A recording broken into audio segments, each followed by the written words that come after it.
All right, what's going on, everybody? Today we are doing a TBC PvP tier list. Now, I've spent hundreds of games over the past week on my live stream testing out the meta, which you can find somewhere here on the screen. And I've spent quite a bit of time on Endless to try to put together a list for you guys using some of the information that I got from my friends as well in the community to make a list that can inform you on your decision when you are trying to step into the Burning Crusade, if that's something that you want to do, or if you're still deciding on a class. I think it's important to pick the right class if you are trying to pursue PvP, if that's something that's important to you, because there's not going to be that many balancing changes that happen throughout the expansion. There's some things that aren't in the game yet, but more so in TBC, the meta changes based on items, gear. For certain classes, they scale better with gear, or maybe a specific weapon that kind of changes the gameplay for the class. And I think with that, you want to make sure you pick something, because unlike retail, where you may see a change in a couple months that nobody knows about that kind of bring your class up, you're not going to find that as much in TBC. Now, I'm going to be dividing this tier list with S tier, A tier, B tier, and niche tier. Niche tier, if you're picking one of those classes, you can still have a lot of success. You may have found on Endless or on the beta, you're not seeing as many of these classes because people can pick whatever they want. So people are more inclined to pick the classes that are very strong. Like on Endless, you see a ton of undead rogues, and that may not be the case on live. And similar to the beta, not a lot of people are going to be picking the niche classes if they can pick just one of the better classes in the game that's more flexible, I should say. So keep that in mind as I divide these. There will be a timestamp below if you want to skip between melee, ranged, and healers. Now, fortunately, we do have a sponsor for this video, so let's hop into that, and then we'll jump into the video. This video is sponsored by Opera GX, the first web browser designed for desktop gaming enthusiasts and those like me who spend most of their time on the internet. Now, unlike Google Chrome, which I stopped using months ago, Opera GX offers GX Control to enhance your PC's performance while gaming and browsing the internet. This is great for those of you like me who keep a ton of tabs open but don't want to hamper your PC's performance. The panel lets you limit your CPU and RAM usage while browsing the internet,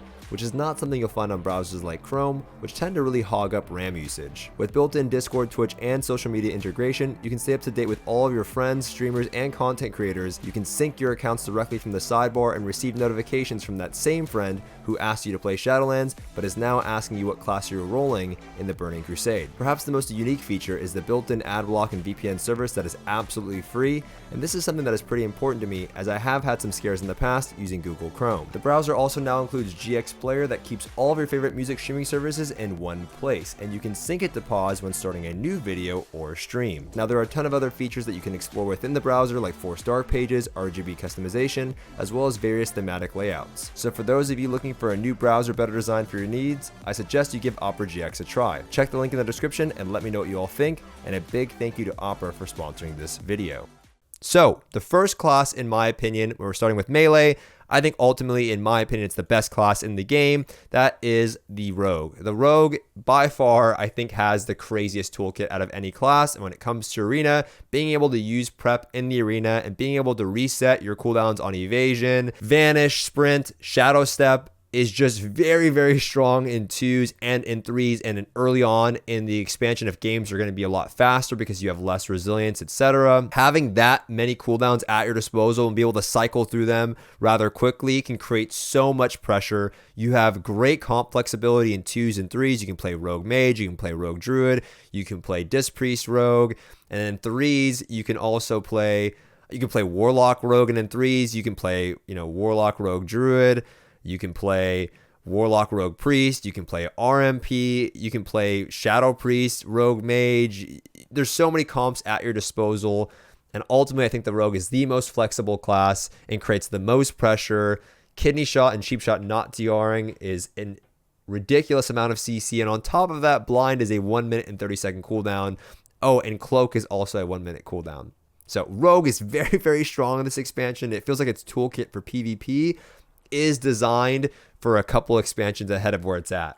Similar to like how Warriors are in Shadowlands, if you know what I mean. They just have so much at their disposal. The only thing that I think may hold Rogues back is that they're not the greatest in PvE, and it may not be as easy for Rogues to find a raid spot like, for example, Warlocks. So you may see less Rogues because of that, and maybe not everyone will play a Rogue.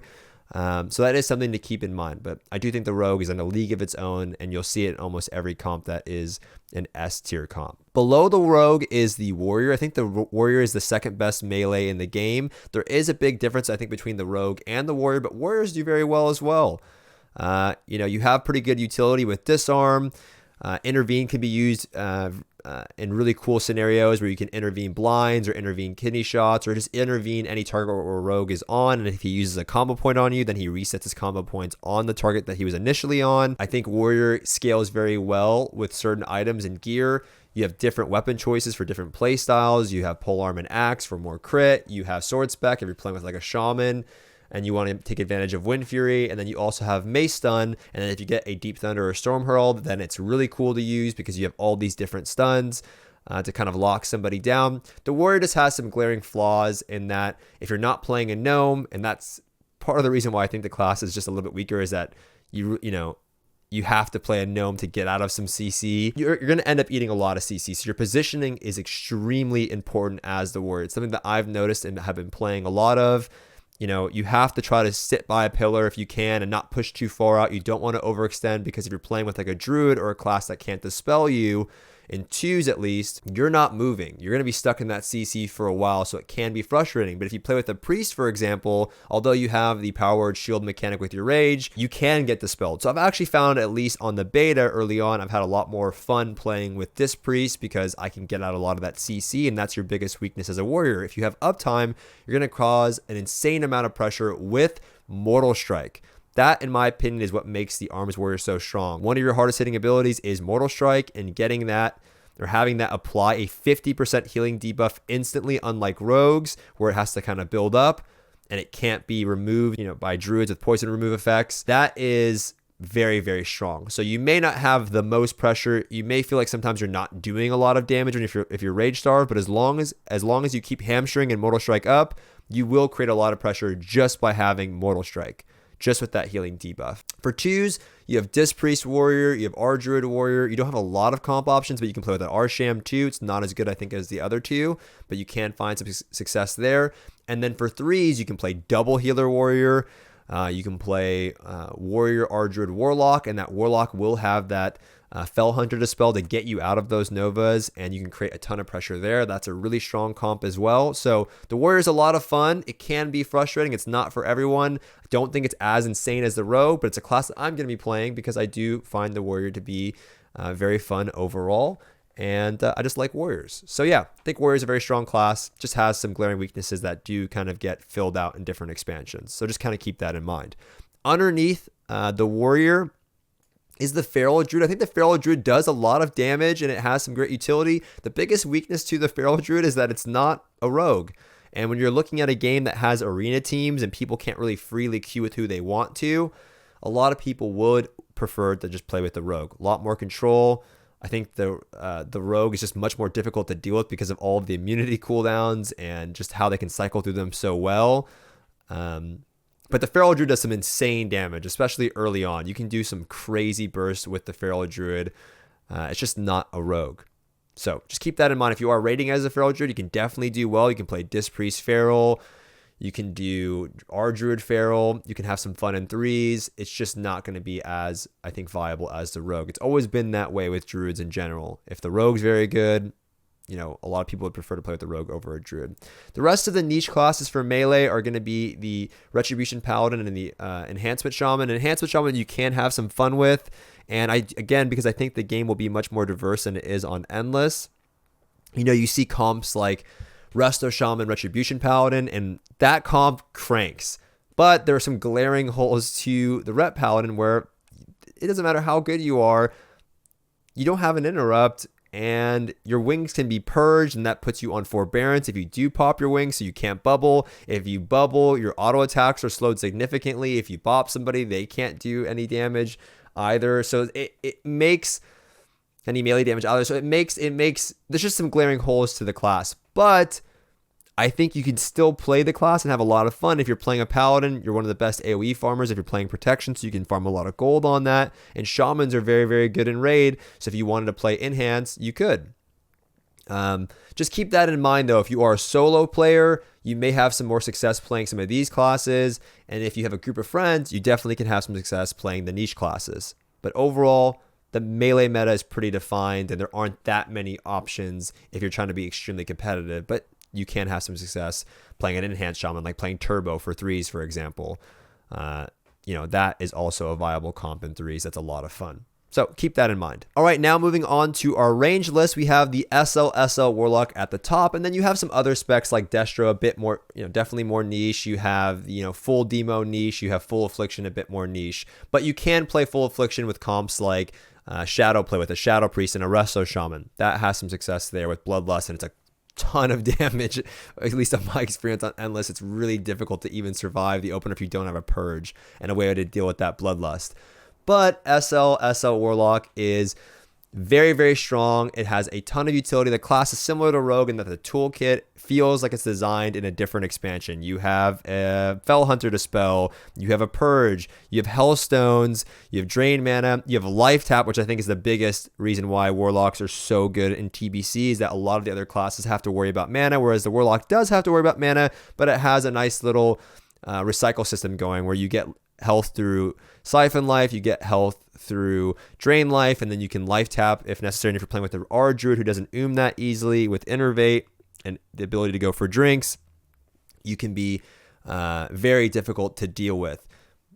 The only weakness to the SL Warlock is the pet. So if players are able to focus down that pet, you can, Fell Dom and get a new pet out, but if they're able to deal with that pet, it can be very, very frustrating. And queuing into undead rogues, which you don't see as much on the beta. Right now on the beta, you only can queue into Alliance, and if you're playing a Horde Warlock, no one has Will of the Forsaken, but Will of the Forsaken can be very difficult to deal with as a Warlock, and rogues can kind of focus down that pet, and once that pet's gone, it's really hard to recover from.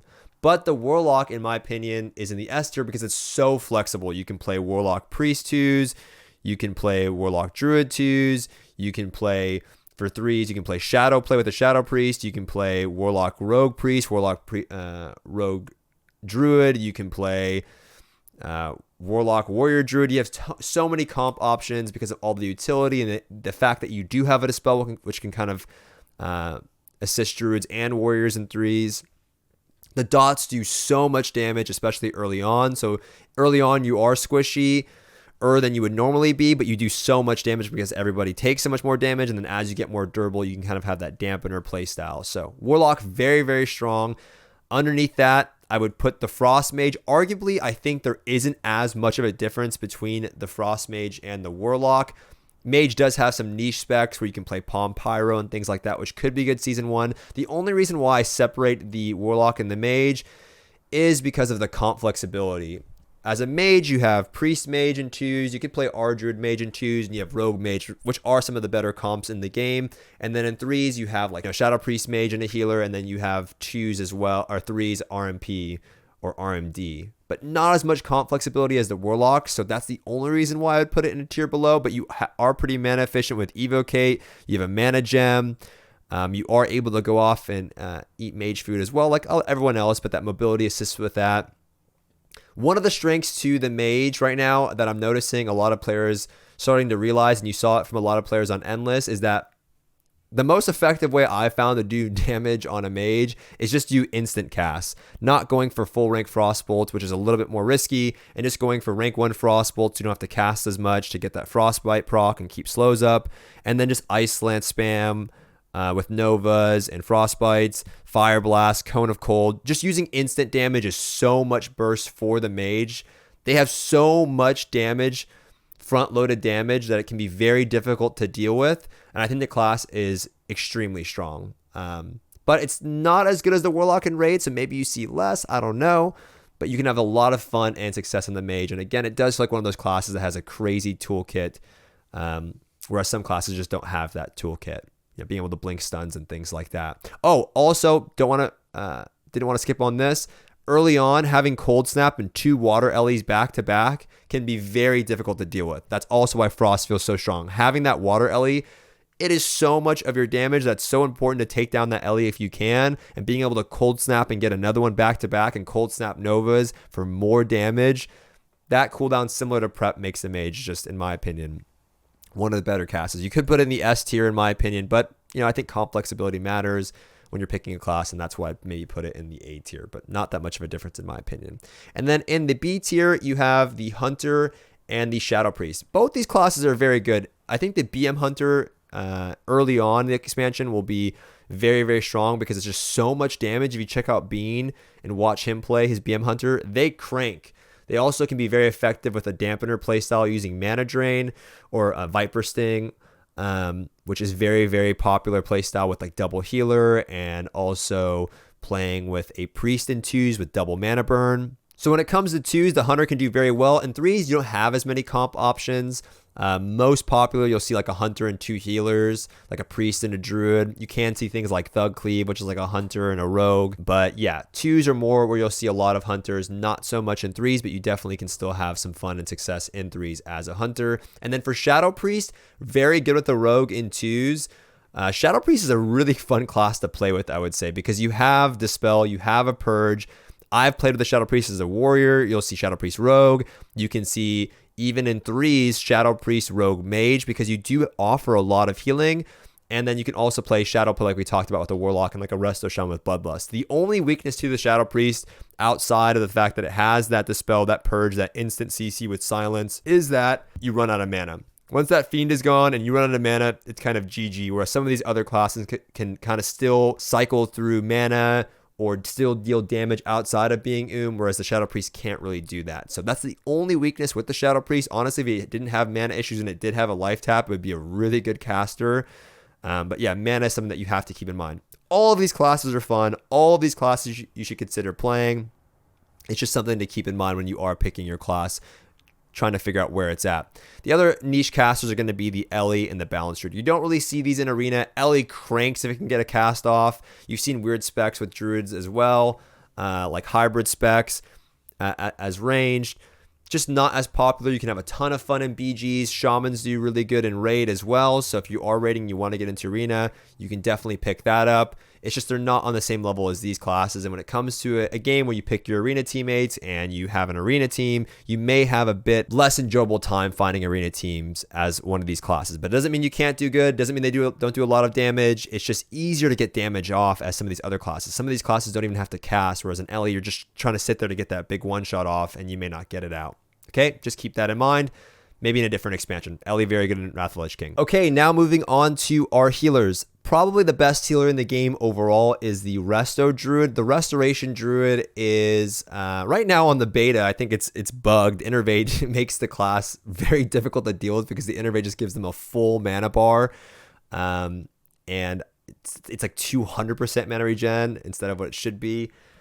Or 2,000% mana regen or something like that, or 200,000. It's just full mana bar instantly. For the Resto Druid, you put it on another target, you don't get as much value there.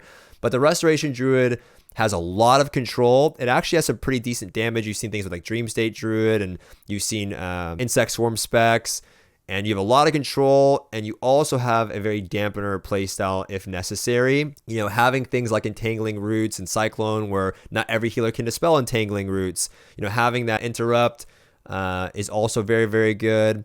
Life Bloom does a ton of healing. Season 1, Resto Druid's not the best because it can fall over a little bit more easily, but, you know, again, if you play it well and you have Innervate on the beta, right now you just see Druids just never really ooming. The other healer will and then the Resto Druid will pop. You're both are and then the Resto Druid will Innervate himself and he's full mana, and that's kind of just GG at that point. But yeah, really great comp flexibility for 2s. You can play with the Warrior, you can play with the Rogue, you can play with the Hunter, you can play with the Mage. In 3s, you can play with, you know, Lock, Rogue, Druid. You can play Warlock, Warrior, Druid. You can play in almost any comp, and you can do very well. You can play RMD. I would say the only downside to the Druid is that it takes a bit of time to really get going, to where it's that killer that's very difficult to deal with.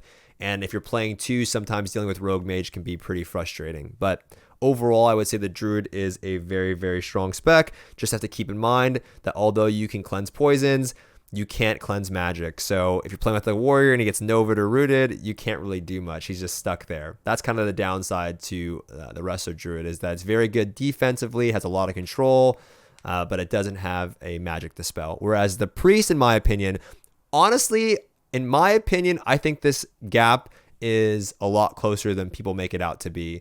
A lot of my friends have been telling me that the Druid ends up being better. But even on a lot of the tournament realms and even on Endless, I feel like the Priest just has a different playstyle where it's a much more aggressive healer, does a lot of damage, it has PI, it has mana burn, it has Magic the Spell, so you can keep your teammates a lot more offensive, right? You can get them out of those Novas, you can get them out of those Sheeps, and you can have those Fears, and you can really just run people down. The only issue with the Priest is that you're susceptible to being trained relatively easily, and then you also will eventually run out of mana a little bit easier, and you're not as mobile. But you have that more offensive playstyle. Personally, if it was me, I'm more of a Priest fan. I think it's a lot more fun to have that aggressive playstyle, and I think by being more aggressive, you have the trade-off of putting yourself in bad positions, and that's just part of the playstyle. I don't think that makes it arguably worse. I think having an aggro playstyle, you have to have a weakness, otherwise you just run everyone over. So that's my opinion. I think this gap's really close. I think the Disc Priest and the Priest in general is a very, very strong class, and you'll see it a lot in twos with Disc Priest Rogue. You'll see Disc Priest Hunter. You'll see, Disc Priest Mage, and in threes you'll see RMP. You'll see Rogue, Lock Priest. It's just very, very, very strong overall. And I think it's a very fun play style, and I like having Magic the Spell. I think it's just overall a more enjoyable experience, but that's my opinion, and it's up to you what you want to play. Now, the Resto Shaman I'm going to put in the B tier because you do have more comps than the Holy Paladin. The Resto Shaman you can play with the Warrior and do pretty well. You can play with a Retribution Paladin and do pretty well with Wind Fury and Bloodlust. It's a crazy amount of damage sometimes. But the Resto Shaman can kind of fall over, and it doesn't have really any instant cast, right? You don't have Riptide yet. You have to cast everything, and that can be very, very frustrating. In threes, you can play Shadow Play, which I think is a very strong comp, playing a Resto Shaman, an Affliction Warlock, or an SLSO Warlock, and a Shadow Priest, and with Bloodlust, and if the enemy team doesn't have a way to get rid of that Bloodlust, you can run people over. So the Resto Shaman, just because of Bloodlust, is extremely strong, and then you have all those totems with Wind Fury and Grounding, and I think it's overall definitely has some viability, whereas the Holy Paladin is very niche. Like, you can play with the Warrior, you can play with the Rogue and twos, and you can find some threes comps, but not a lot of people want to play with the Holy Paladin.